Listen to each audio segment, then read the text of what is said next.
Hello everyone, welcome to my YouTube channel Gyan Darshan. I am Dheeraj Kumar Sinha. आज हम लोग क्लाइमेटोलॉजी का एक बहुत इंपॉर्टेंट टॉपिक जिसका नाम इंसुलेशन है उसके बारे में जानेंगे। ठीक है, तो चलिए स्टार्ट करते हैं। इंसुलेशन का हिंदी नाम सूर्यतप होता है। सूर्यतप के कारण ही हम लोगों को गर्मी महसूस होती है। ठीक है, तो इंसुलेशन को डिफाइन कैसे करेंगे वो समझना बहुत इंपॉर्टेंट है। ठीक है, तो यहाँ पे आप देख रहे होंगे कि एक फिगर ड्रॉ है। ठीक है, ये आपका अर्थ हो गया, अर्थ, और अर्थ के चारों ओर जैसे यहाँ से यहाँ तक का जो बाउंड्री है इसको हम लोग एटमॉस्फेयर कह देंगे। और ये आपका सन है। ठीक है, सन से लाइट अर्थ तक आ रही है। क्लियर है?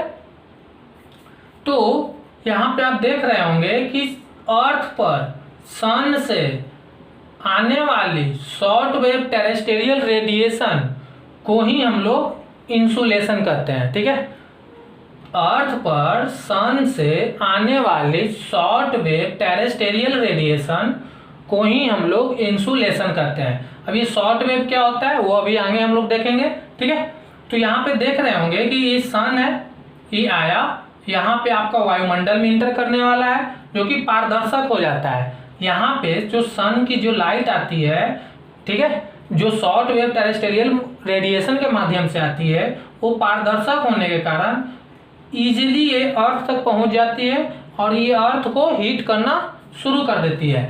और जैसे ही अर्थ डे में हीट हो जाता है, अब लाइट, सनलाइट तो डे में ही रहेगी, तो डे में क्या होता है कि ये इजीली क्या हो जाता है, पारदर्शक के रूप में हो जाता है और लाइट अर्थ पर आता है और अर्थ को हीट करना शुरू कर देता है। अब जैसे ही लाइट चली जाती है, मीन्स डे से नाइट हो जाता है, तो ये जो अर्थ है जो हीट हो चुका है वो क्या होने लगता है, हीट को रिजेक्ट करने लगता है, मीन्स उत्सर्जित करने लगता है।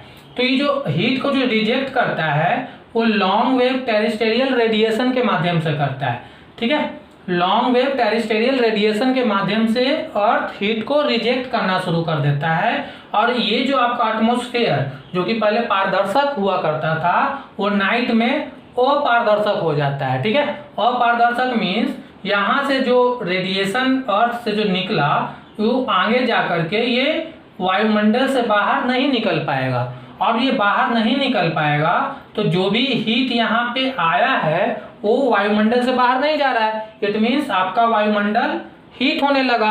अब ये जो वायुमंडल हीट होने लगता है और ये साइकिल चलता रहता है, जैसे 12 आवर्स में आपका डे नाइट ऐसे चेंज होता रहता है, वन डे में आपका नाइट डे दोनों आते हैं। ठीक है, तो वो ये साइकिल चलता रहता है, ये यहाँ से हीट आता रहता है, यहाँ से रिजेक्ट होता रहता है और आपका वायुमंडल गर्म होते रहता है और आपको गर्मी महसूस होने लगती है।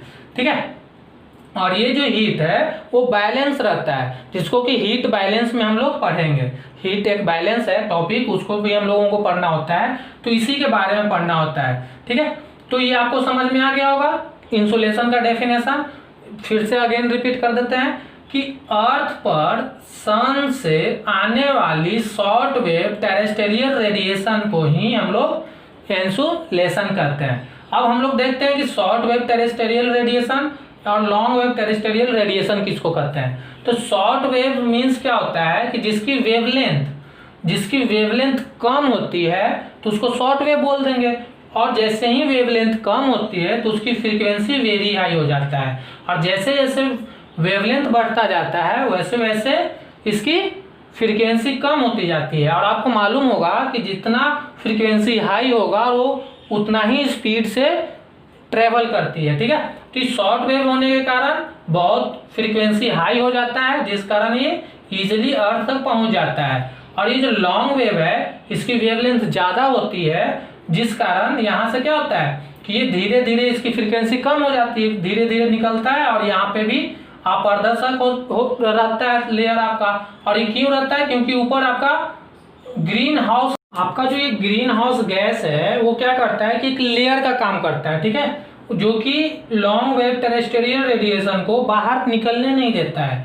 ठीक है, ग्रीन हाउस गैस जो कि एटमॉस्फेयर का ऊपरे वाले लेयर में होता है, ऊपर वाले लेयर में। जैसे अर्थ हो गया, अर्थ का सबसे एटमॉस्फेयर है, एटमॉस्फेयर का सबसे ऊपर वाला जो लेयर होता है वो वहाँ पे ग्रीन हाउस गैसेस होता है जो कि धीरे धीरे बढ़ रहा है, और वो लॉन्ग वेव टेरेस्टेरियल रेडिएशन के जो हीट है उसको बाहर नहीं निकलने देता है और ये अर्थ को कंटिन्यूअस हीट करने लगता है। अब यहाँ पे हीट आ रहा है, बाहर निकल नहीं रहा है, तो एटमॉस्फेयर तो हीट होगा ही, और इसी हीट को ये बैलेंस करके रखता है। ठीक है, तो यहाँ पे आप देख रहे होंगे कि आपका जिसका वेवलेंथ ज़्यादा होगा उसकी फ्रीक्वेंसी कम होगी, और जिसकी वेवलेंथ कम होगी उसकी फ्रीक्वेंसी ज़्यादा होगी।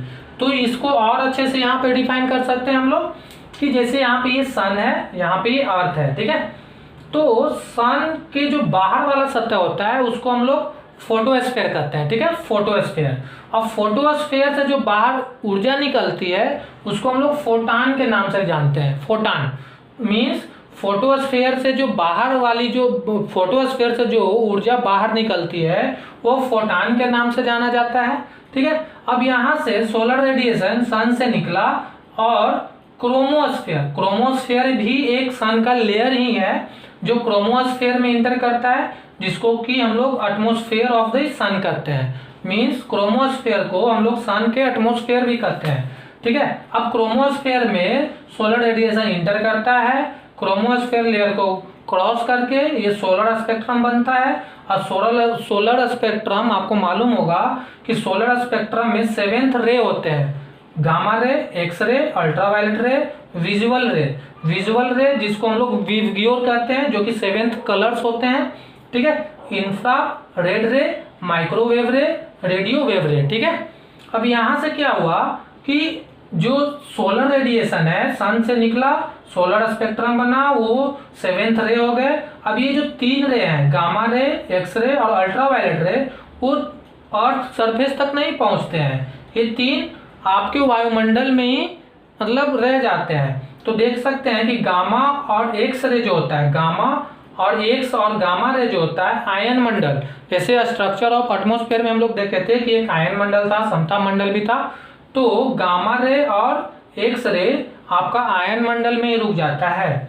ठीक है, उसके बाद जो अल्ट्रावायलेट रे की बात करें तो जो समताप मंडल है, समताप मंडल में जो आयन ओजोन परत होता है, समताप मंडल में ओजोन परत होता है जहां पे कि अल्ट्रावायलेट रे रुक जाता है। ठीक है, उसके बाद ये जो 4 रे है ना, विजुअल रे, इंफ्रा रेड रे, माइक्रोवेव रे और रेडियो वेव रे, ये 4 रे ही आपके अर्थ सरफेस पर पहुंचते हैं। ठीक है, इसमें से भी 100% नहीं पहुंच पाते। क्यों?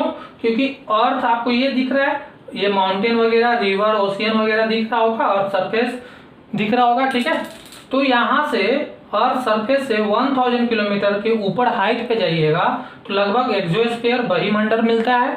ठीक है, तो वहां से सोलर रेडिएशन आया, इंटर किया और क्लाउड से, धूलकण से, जल वाष्प से टकराते हुए अर्थ सरफेस पे पहुंचता है। ठीक है, अर्थ सरफेस पे पहुंचता है। ठीक है, और ये जो क्लाउड है, जल वाष्प, वाटर वेपर है, आइस है, वो क्या करता है कि सूर्य तप को, इंसुलेशन को रिजेक्ट भी करता है। मीन्स वो क्या करता है, उत्सर्जित भी करता है, वो रिजेक्ट कर देता है। उसको हम लोग एल्बिडो कहते हैं। ठीक है, तो एल्बिडो को भी हम लोग यहाँ पे देखेंगे कि एल्बिडो कहते हैं किसको है।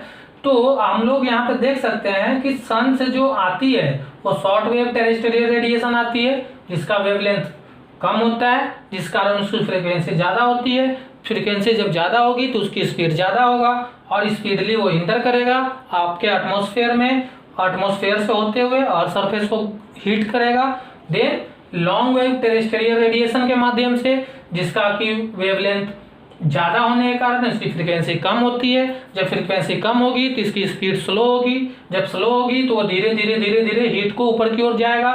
जब ऊपर जाएगा तो वायुमंडल में आपका ग्रीन हाउस गैसेज होते हैं जो कि आपको हीट को बाहर निकलने नहीं देता है, जिस कारण आपका अर्थ हीट होता रहता है। ठीक है, जिसके से हम लोगों को गर्मी महसूस होती है। तो चलिए हम लोग यहाँ पे एल्बिडो के बारे में जान लेते हैं कि एल्बिडो का किसको कहेंगे। तो एल्बिडो उस सतह को कहते हैं, सतह को कहते हैं जहाँ पे कि सनलाइट आती है और उसको हीट करती है और कुछ भाग जो होता है इंसुलेशन का वो रिजेक्ट करते हैं। जैसे मान लीजिए मार्कर है, तो मार्कर पे सन की लाइट आएगी तो इसका एल्बिडो कुछ होगा। जो एल्बिडो होगा वो मतलब उस भाग को रिजेक्ट करेगा। मान लीजिए कि 100% इंसुलेशन यहाँ पे आना है, तो यहाँ पे इसका अगर मान लीजिए एल्बिडो 20% है तो 100% इंसुलेशन को ऑब्जर्व ना करके वो 80% ऑब्जर्व करेगा, 20% को रिजेक्ट करेगा।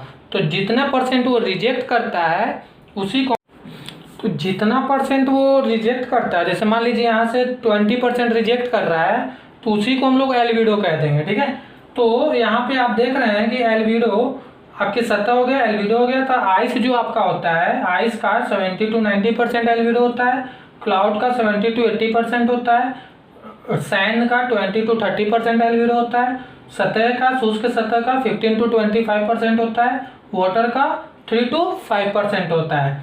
मीन्स जल का, वाटर का एल्बिडो बहुत कम होता है, इसीलिए तो इंसुलेशन को वो क्या करता है, ऑब्जर्व करता है वाटर, और गर्म होकर इवोपरेट होकर वाष्प बनकर वो ऊपर की ओर उठता है। ठीक है, आई होप आपको इंसुलेशन का डेफिनेशन अच्छे से समझ में आ गया होगा। अब हम लोग चलिए देख लेते हैं कि इंसुलेशन का डिस्ट्रीब्यूशन कैसे है, अर्थ पे डिस्ट्रीब्यूशन इसका कैसे है। तो हम लोग इसको 3 जोन में पढ़ेंगे। इंसुलेशन, डिस्ट्रीब्यूशन ऑफ इंसुलेशन का 3 जोन हम लोग बनाएंगे। कौन कौन से? अधिकतम सूर्य तप वाला जोन, मध्य सूर्य तप वाला जोन और निम्नतम सूर्य तप वाला जोन। मीन्स कि जहां पे सबसे कम सूर्य तप मिलेगा, उससे ज्यादा कहाँ मिलेगा, सबसे ज्यादा सूर्य तप कहाँ पे मिलता है। तो ये आपका अर्थ दिख रहा होगा, ये आपका अर्थ का नॉर्थ पोल हो गया, ये आपका साउथ पोल हो गया, ये आपका 0 डिग्री इक्वेटर हो गया, ये आपका कर्क रेखा जो कि 23.5 डिग्री पे है, और ये आपका मकर रेखा जो कि 23.5 डिग्री पे है। ठीक है, तो अधिकतम जो सूर्य तप जोन होता है वो आपका कर्क और मकर के बीच में होता है। मीन्स कर्क रेखा और मकर रेखा, कर्क रेखा और मकर रेखा के बीच में सूर्य साल भर वर्टिकल होने के कारण यहाँ पे इंसुलेशन सबसे ज्यादा मिलता है। उसके बाद इससे ज्यादा, मतलब इससे थोड़ा सा कम, मतलब मध्य सूर्य तप जोन किसको कहेंगे कि 23.5 डिग्री, 23.5 डिग्री से 60 डिग्री नॉर्थ और 23 डिग्री से 60 डिग्री साउथ के जो बीच में जो होगा वो मध्य सूर्य तप जोन में आता है। और सबसे कम जो सूर्य तप होता है वो आपका पोल पे होता है। जैसे मान लीजिए नॉर्थ पोल है, तो नॉर्थ पोल के चारों साइड सबसे कम, क्यों? क्योंकि यहाँ पे मतलब सबसे कम सूर्य की लाइट पड़ती है। जैसे मान लीजिए यहाँ पे सन है, तो सन की लाइट यहाँ पे सबसे कम पड़ती है। क्यों? क्योंकि यहाँ से एंगल ऑफ इंसिडेंट इसका भी बहुत बड़ा फैक्टर है, यहाँ पे वर्टिकल आता है। ठीक है, ये कर्क और मकर के बीच में सन की लाइट वर्टिकल होता है, जिस कारण यहाँ पे इंसुलेशन सबसे ज्यादा होता है। और कर्क रेखा या बोल सकते हैं 23.5 डिग्री से 60 डिग्री के बीच में मध्य सूर्य तप मिलता है, और 60 to 90 डिग्री के जो नॉर्थ के जो होता है जोन, उसमें सूर्य तप सबसे कम मिलता है। ठीक है, तो हम लोग ये बोल सकते हैं कि इक्वेटर से नॉर्थ और साउथ की ओर बढ़ने पे सूर्य तप की जो मात्रा होती है, परसेंटेज होती है, वो धीरे धीरे कम होते जाती है। इट मीन्स कि आपका इक्वेटर है, इक्वेटर से आप नॉर्थ पोल की ओर जाइएगा तो सूर्य तप कम होता जाएगा, या इक्वेटर से साउथ पोल की ओर जाइएगा तो सूर्य तप या इंसुलेशन कम होता जाएगा। ठीक है, तो आई होप आपको इंसुलेशन टॉपिक समझ में आया होगा। Thank you.